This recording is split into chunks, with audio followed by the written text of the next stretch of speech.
নরসিংদীতে আহত শ্রমিক দল নেতার মৃত্যুর প্রতিবাদে মহাসড়ক অবরোধ। নরসিংদীর পাঁচদোনায় বিএনপির দুই গ্রুপের সংঘর্ষে আহত হওয়ার 6 দিন পর চিকিৎসাধীন অবস্থায় ইউনিয়ন শ্রমিক দল নেতা আলম মিয়ার মৃত্যু হয়েছে। মঙ্গলবার বিকেলে ঢাকার একটি বেসরকারি হাসপাতালে চিকিৎসাধীন অবস্থায় তার মৃত্যু হয়। মাধবী থানার ভারপ্রাপ্ত কর্মকর্তা ওসি মোহাম্মদ নজরুল ইসলাম এই তথ্য নিশ্চিত করেছেন। নিহত আলম মিয়া নরসিংদী সদর উপজেলার পাঁচদোনা ইউনিয়নের বসন্তপুর গ্রামের আলিমুদ্দিনের ছেলে ও ইউনিয়ন শ্রমিক দলের সাধারণ সম্পাদক। তার মৃত্যুর খবর ছড়িয়ে পড়লে প্রায় 2 ঘন্টা ঢাকা সিলেট মহাসড়ক অবরোধ করে রাখেন নিহতের সমর্থক, এলাকাবাসী ও শ্রমিক দলের নেতাকর্মীরা। বিকেল 3:30টায় বিক্ষুব্ধরা ঢাকা সিলেট মহাসড়কের পাঁচদোনা মোড়ের টায়ার জ্বালিয়ে সড়ক অবরোধ করে হত্যার বিচারের দাবিতে স্লোগান দেয়। এই সময় মহাসড়কে সব ধরনের যান চলাচল বন্ধ হয়ে যায়, দুর্ভোগে পড়ে যাত্রীরা।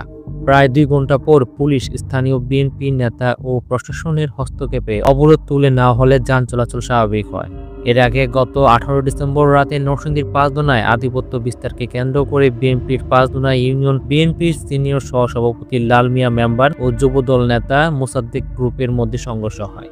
এতে মোসাদ্দেক ও তার লোকজন লাল মিয়া মেম্বারের লোকজনের উপর আগ্নেয়াস্ত্র ও দেশীয় অস্ত্র দিয়ে হামলা চালায়। এতে লোকজন গুলিবিদ্ধ সহ 5 জন আহত হয়। দেশীয় অস্ত্রের আঘাতে গুরুতর আহত পাঁচদোনা ইউনিয়ন শ্রমিক দলের সভাপতি আলম মিয়াকে ঢাকার একটি বেসরকারি হাসপাতালে ভর্তি করা হয়েছিল। সেখানে 6 দিন চিকিৎসাধীন অবস্থায় থাকার পর তার মৃত্যু হয়। মাধবী থানার ভারপ্রাপ্ত কর্মকর্তা ওসি মোহাম্মদ নজরুল ইসলাম বলেন, খবর পেয়ে পুলিশ পরিস্থিতি নিয়ন্ত্রণে আনে।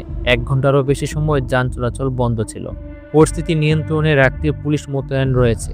ওসি আরও বলেন, এর আগে মারামারির ঘটনায় গত 19 ডিসেম্বর লাল মিয়া মেম্বারের ছেলে ইব্রাহিম মিয়া বাদী হয়ে মোসাদ্দেককে 1 নম্বর আসামি করে আরও 19 জনের নামে মামলা করেছে। মামলাটি হত্যা মামলায় রূপান্তর হবে।